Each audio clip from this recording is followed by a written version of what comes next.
A'udhu billahi minash shaitanir rajim. Bismillahir rahmanir rahim.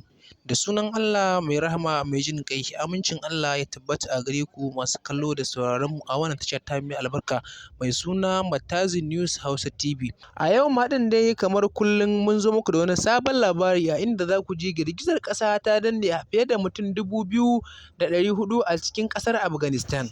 A ranar Lahadin nan 8 ga watan Oktoba hijira ta 2023. Fiye da mutane 2,400 ne suka mutu a girgizar ƙasar mafi muni. A bayyanawar gwamnatin Taliban ta bayyana cewa a tarihin ƙasar ba taɓa samun girgizar ƙasa makamancin wannan ba. To masu sauraron mu bara mu samu kaɗan daga cikin abin da ya faru a girgizar ƙasar domin ku gani. Sai dai muna roƙonka da idan yau ne farkonka na zuwa wannan tasha ta mai albarka daure dan Allah ka danna mana alamar subscribe sannan ka danna alamar ƙararrawa domin samun labarai makamantan waɗannan masu inganci.